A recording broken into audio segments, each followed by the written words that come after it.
Shalom Bapak Ibu Saudaraku, apa kabarnya? Saya senang sekali, kita semua di sini juga senang sekali bisa bertemu dengan Bapak Ibu Saudaraku. Dan hari ini kita akan meluangkan waktu untuk kita sama-sama beribadah di tengah minggu. Dan hari ini mari kita sama-sama kita siapkan hati kita untuk kita menyembah Tuhan dan bersekutu dengan firman-Nya. Mari kita sama-sama berdoa terlebih dahulu Bapak Ibu Saudaraku. Tuhan Yesus, kami mengucap syukur untuk waktu yang boleh kami lalui.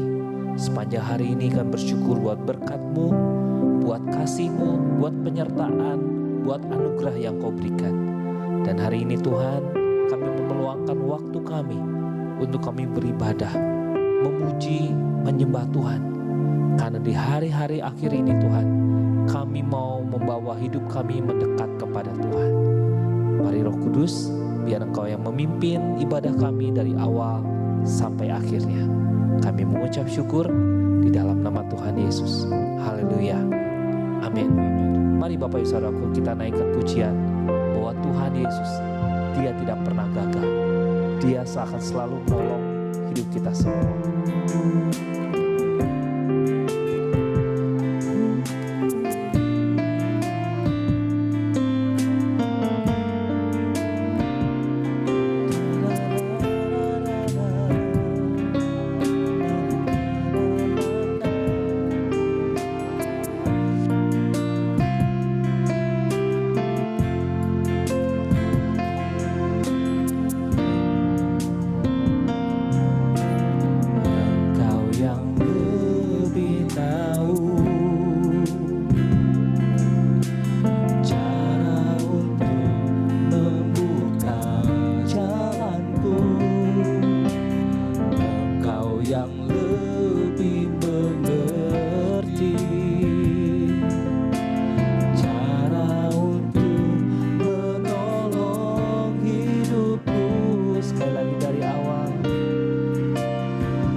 Mari sama-sama nyanyikan, katakan, ku percaya Kau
pujian ini, bahwa Engkau Allah yang tidak pernah gagal, bahwa Engkau Allah yang tidak pernah lalai.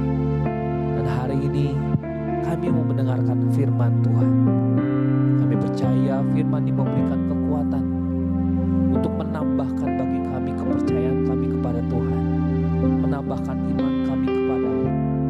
Tuhan yang memberkati hamba-Mu yang menyampaikan sharing, biar setiap firman yang dibagikan menjadi satu inspirasi yang baru bagi hati dan bagi pikiran kami. Hanya di dalam nama Tuhan Yesus kami mengucap syukur. Haleluya. Amin. Amin. Saya persilakan. Puji Tuhan. Shalom. Shalom semuanya, Bapak Ibu sekalian, saudara dimanapun Anda berada. Salam dalam kasih Kristus. Salam jumpa di dalam acara renungan tengah minggu pada hari ini, sore ini, Kamis tanggal 11 Februari tahun 2021. Puji Tuhan saudara, mari kita merenungkan firman Tuhan pada saat ini. Mari kami ajak kita buka Alkitab kita di dalam Mazmur pasal 37 ayat 1 sampai 11 dan 23 sampai 24. Dan kita minta tolong Pak Trisno untuk membacakan, silakan. Ya. Mazmur 37, judulnya Kebahagiaan Orang Fasik Semu. Ayat 1 dari Daud. Jangan marah karena orang yang berbuat jahat. Jangan iri hati kepada orang yang berbuat curang. Sebab mereka segera lisut seperti rumput dan layu seperti tumbuh-tumbuhan hijau. Percayalah kepada Tuhan dan lakukanlah yang baik. Diamlah di negeri dan berlakulah setia. Dan bergembiralah karena Tuhan. Maka Ia akan memberikan kepadamu apa yang diinginkan hatimu. Serahkanlah hidupmu kepada Tuhan dan percayalah kepadanya, dan Ia akan bertindak. Ia akan memunculkan kebenaranmu seperti terang dan hakmu seperti siang. Berdiam dirilah di hadapan Tuhan dan nantikanlah Dia. Jangan marah karena orang yang berhasil dalam hidupnya, karena orang yang melakukan tipu daya. Berhentilah marah dan tinggalkanlah panas hati itu. Jangan marah, itu hanya membawa kepada kejahatan. Sebab orang-orang yang berbuat jahat akan dilenyapkan. Tetapi orang-orang yang menanti-nantikan Tuhan akan mewarisi negeri. Karena sedikit waktu lagi, maka lenyaplah orang fasik. Jika engkau memperhatikan tempatnya, maka ia sudah tidak ada lagi. Tetapi orang-orang yang rendah hati akan mewarisi negeri dan bergembira karena kesejahteraan yang berlimpah-limpah. Ayat 23. Tuhan menetapkan langkah-langkah orang yang hidupnya berkenan kepadanya. Apabila ia jatuh, tidaklah sampai tergeletak, sebab Tuhan menopang tangannya. Ya, puji Tuhan, terima kasih. Saudara, kita sudah membaca dan mendengar firman Tuhan yang terambil dalam Mazmur 37 ayat 1 sampai 11, ayat 23 sampai 24. Sebelum saya ajak masuk dalam renungan, saudara, kalau kita lihat perikop dalam Mazmur ini, 37 ini yang kita akan renungkan, kebahagiaan orang fasik semu. Saudara, saya melihat saudara bahwa dari perikop ini sedikit ya, bahwa orang fasik juga berbahagia, saudara. Siapa orang fasik di sini, saudara? Berdasarkan dari kamus gitu ya, orang fasik itu orang-orang yang tidak peduli akan perintah daripada Tuhan. Dan ini mirip juga dengan berdasarkan firman Tuhan, firman Allah, bahwa orang-orang yang tidak peduli atas perintah-perintah Tuhan. Jadi mereka juga tidak mempercayai bahwa itu Allah itu ada. Orang fasik pada saat kita lihat dalam Mazmur ini, saya melihat bahwa Raja Daud merasa ya pada saat pergumulannya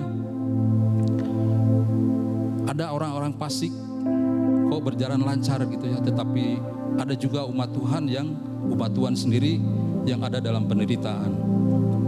Nah, saya melihat bahwa orang fasik di sini adalah orang-orang yang berbuat curang ya, berbuat kejahatan, berbuat yang bertentangan dengan kehendak Tuhan. Tetapi mereka hidupnya sepertinya berbahagia gitu ya. Dan mungkin bisa ya kita lihat, dan saya juga mungkin saudara-saudara kita bisa melihat juga ya di dalam kehidupan sehari-hari. Mungkin kita juga melihat, oh sepertinya si Anu tapi kok seperti ada orang-orang yang melakukan kecurangan atau berbuat kejahatan, tetapi hidupnya sepertinya lurus gitu ya, berjalan lancar semuanya. Tetapi saudara, dalam renungan ini saya merangkum ada 3 bagian dalam renungan Mazmur ini. Jadi yang pertama saudara, keberhasilan orang fasik itu tidak tahan lama. Seperti tadi, keberhasilan orang fasik semu ini kelihatannya berjalan baik, tetapi sebetulnya tidak asli gitu saudara. Nah, itu yang saya dapati bahwa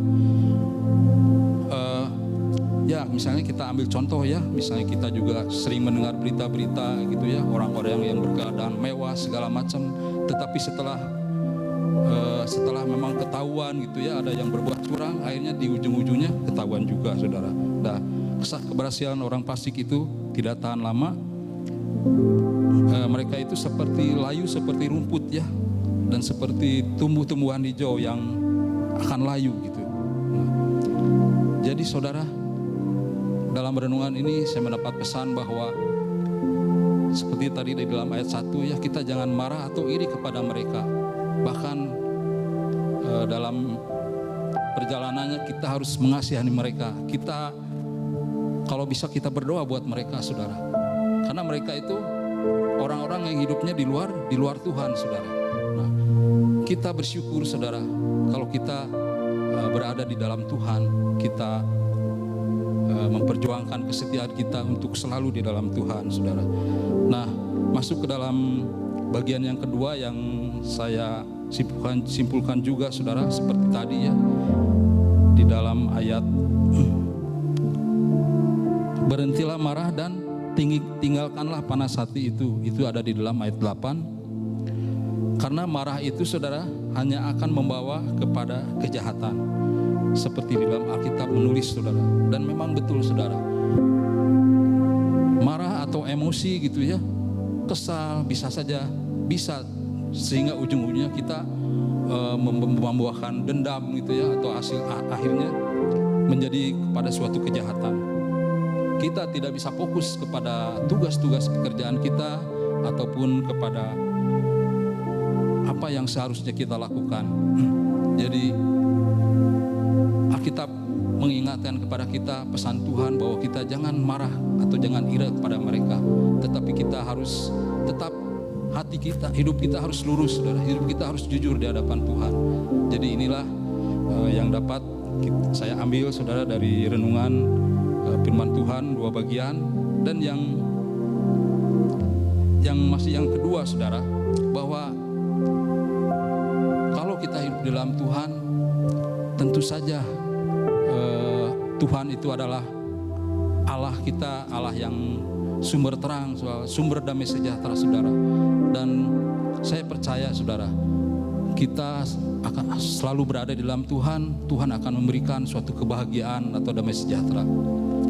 Kalau saya bayangkan ya, kita bayangkan ya, kalau di dalam kehidupan kita banyak damai sejahtera, kalau kita dikuasai oleh damai sejahtera ya, seperti di dalam Kolose 3:15, saya ingat ayat ini, hendaklah damai sejahtera Kristus memerintah di dalam hatimu. Saya renungkan, hendaklah damai sejahtera ini, dengan kata lain saudara, damai sejahtera Kristus menguasai hidup kita. Jadi hidup kita itu, hati kita itu dikuasai oleh damai sejahtera Kristus. Hati kita itu dengan kata lain dipenuhi oleh damai sejahtera Kristus, atau diliputi oleh damai sejahtera Kristus, sehingga dalam ayat ini akan menjamin kebahagiaan saudara. Kenapa? Karena tentunya apa yang damai sejahtera Kristus yang ada di dalam hati kita akan selalu mengarah kepada kebenaran Allah, kebenaran Tuhan. Jadi kita selalu dituntun oleh Roh Kudus, karena damai sejahtera Kristus menguasai hidup kita, jadi menguasai hati kita. Di dalam ayat ini jelas bahwa kita orang percaya hendaklah dikuasai oleh damai sejahtera Kristus. Jadi hendaklah damai sejahtera Kristus memerintah di dalam hati kita, dalam hidup kita. Itulah oleh karenanya kita bersyukur saudara, kita bisa berbahagia, dan itulah kelebihan kita bahwa Allah memberikan damai sejahtera Kristus. Nah, tetapi saudara, ada renungan juga begini saudara. Ketika damai sejahtera Kristus membawa kita kepada kebahagiaan, pertanyaan saudara, apakah masalah atau pergumulan atau kesukaran, kesulitan saudara, apakah masih ada saudara? Apakah juga sakit penyakit sudah tidak menghampiri kita lagi saudara, atau pergumulan segala macam, apalagi di dalam situasi COVID gini ya, apakah itu akan tidak ada saudara? Jawabannya tetap ada saudara.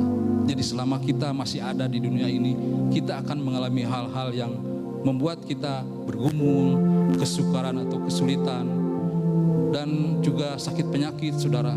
Tetapi di dalam renungan Mazmur ini, bahwa Tuhan menetapkan langkah-langkah orang yang berkenan kepadanya. Tuhanlah yang menuntun, menopang kita saudara. Jadi mari kita miliki damai sejahtera Kristus di dalam hati kita saudara. Yang bagian ketiga kita lihat saudara, bahwa orang yang berkenan kepada Tuhan akan mendapat keinginannya. Keinginannya di sini tentunya yang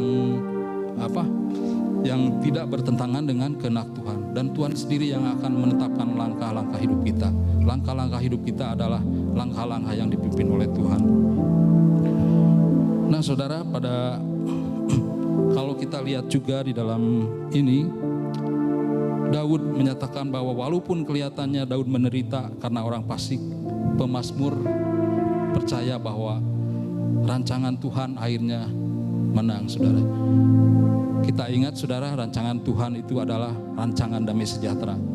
Nah, sebagai akhir daripada renungan ini, saya juga ingin membagikan kesaksian, izinkan saya kesaksian, di mana saudara, Tuhan yang kita sembah, Tuhan Yesus itu menyertai dan menopang gitu ya, kehidupan orang-orang percaya. Kesaksian ini yang saya bagikan adalah bagaimana Tuhan Yesus menolong saya gitu ya. Jadi bukan suatu kebersihan tentang apa, tetapi menolong, menyertai melalui tuntunan daripada Roh Kudus. Kejadiannya pada hari Jumat gitu ya. Di dalam setiap pekerjaan memang ada risiko saudara semua pun. Dan saya pun kebetulan dalam setiap pekerjaan berada di jalanan ya.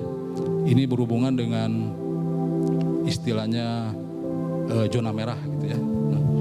Pada hari Jumat saya mendapatkan ya orderan gitu ya ke daerah timur. Nah saudara, setelah naik penumpang gitu ya, saya mau antarkan, saya lihat saya mengikuti Google Map, akhirnya dilihat. Pada saat perjalanan saya bilang, Pak ini jalan M Pak, ini saya rasa agak bahaya juga Pak, aman nggak Pak? Saya bilang gitu. Jalan M ini memang terkenal dengan zona merah dan banyak kejadian ya saudara. Karena map itu menunjukkan ke jalan itu ya. Akhirnya saya bicara kepada itu, oh Pak jangan lewat situ, jangan lewat yang satunya lagi, jalan C katanya. Oh ya, akhirnya saya juga lewat situ ya, dan akhirnya tidak melewati jalan yang disebut zona merah itu.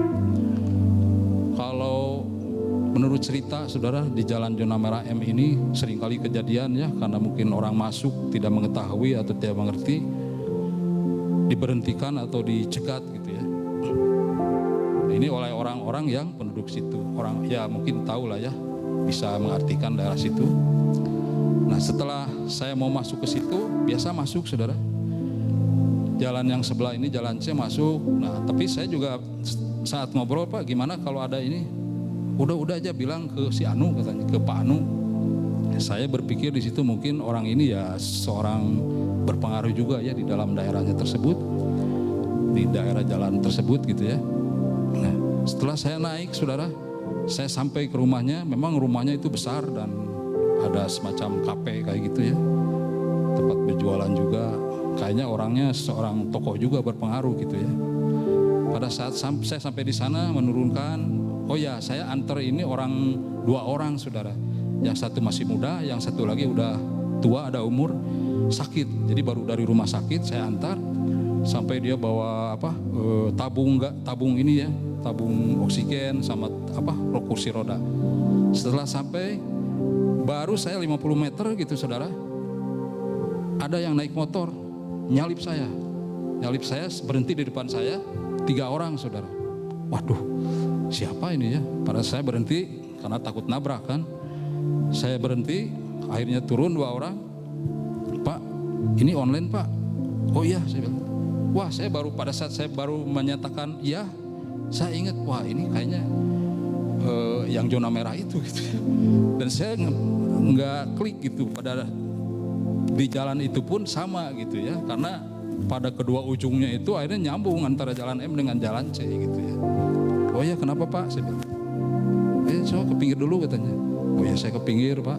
Terus akhirnya dia biasa saudara, dia ya seperti preman-preman gitu ya, 3 orang, yang satu masuk ke mobil, dia bicara tentang inilah, tentang Anda sudah melanggar masuk ke sini. Dalam hati saya melanggar, saya tidak pernah mengadakan kesepakatan gitu ya. Mungkin mereka dengan kesepakatan dengan orang lain atau bagaimana. Jadi saya istilahnya ujung-ujungnya UD gitu ya saudara-saudara. Nah akhirnya, oh ya Pak sebentar, tapi saudara saya ingat sekali saudara, pada saat orang itu mencegat, waduh ketika saya ingat ini ya, yang zona merah itu, Opang ini, saya hanya teringat, saya berpikir Tuhan itu seperti mengingatkan, cepat kamu harus lari ke orang yang di situ gitu, masih 100 meter, orang yang tadi penumpang tadi gitu ya. Jadi orang penduduk situ, saya juga diingatkan, kamu harus melibatkan masyarakat di situ, harus. Saya pikirannya ke situ aja, sampai yang satu lagi itu masuk mobil, Pak tunggu dulu Pak, tunggu dulu. Saya terus mundur, mereka pada bengong saudara, saya bengong, saya mundur, akhirnya yang naik motor itu menyegat saya lagi. Waduh, saya juga agak keder juga saudara. Akhirnya saya berhenti, dia tetap menghalangi mobil saya turun saudara. 50 meter saya jalan, akhirnya dia juga bingung gitu ya, mau kemana nih si bapak ini. Akhirnya saya masuk ke ini yang tadi penumpang itu, karena dia juga seperti menjamin kan tadi ya. Akhirnya saya selalu diingatkan, udah libatkan itu yang penduduk situ. Nah setelah gitu saya merasa bahwa itu Tuhan yang menaruh suara gitu ya, melalui Roh Kudusnya nuntun supaya bisa diselesaikan. Karena ya apa yang saya mau berikan mereka tolak gitu ya. Akhirnya saya lari ke situ, dan setelah ketemu, oh ya Pak, akhirnya dia bicara dengan orang-orang itu, selesai. Pak ini salah saya katanya, kata orang yang itu yang numpang tadi, biar Bapak ini lewat aja.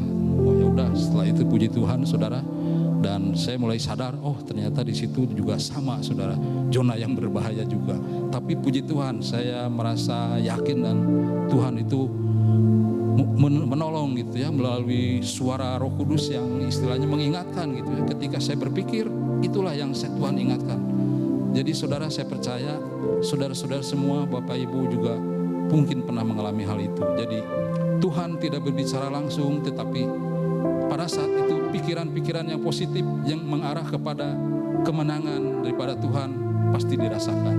Puji Tuhan, renungan firman Tuhan dari saya mungkin sampai sini. Saudara, sebagai ayat terakhir saudara, saya akan bacakan di dalam 11 sampai 13. Sebab aku ini mengetahui rancangan apa yang ada padaku mengenai kamu. Demikianlah firman Tuhan, yaitu rancangan damai sejahtera dan bukan rancangan kecelakaan, untuk memberikan kepadamu hari depan yang penuh harapan. 12. Dan apabila kamu berseru dan datang untuk berdoa kepadaku, maka aku akan mendengarkan kamu. 13. Apabila kamu mencari aku, kamu akan menemukan aku. Amin. Puji terima kasih. Tuhan Yesus memberkati. Dan mari hari ini kita sama-sama berdoa, kita mau bersyukur untuk waktu ibadah kita yang walaupun singkat tapi menginspirasi hidup kita. Mari kita sama-sama berdoa. Bapa, kami mengucap syukur untuk waktu ibadah kami sudah memuji dan kami mendengarkan firman Tuhan. Kami percaya bahwa setiap firman yang kami dengar hari ini itu jatuh di tanah kami, di hati kami yang paling subur, sehingga itu bisa bertumbuh dan berbuah dan memberkati banyak orang. Terima kasih Tuhan buat waktu-waktu ini. Kami terus minta penyertaan-Mu, kami terus minta anugerah-Mu untuk kami menjalani hari-hari yang kami lewati. Kami mengucap syukur dan kami serahkan seluruh kehidupan kami ke dalam tangan-Mu. Hanya di dalam nama Tuhan Yesus kami mengucap syukur. Amin.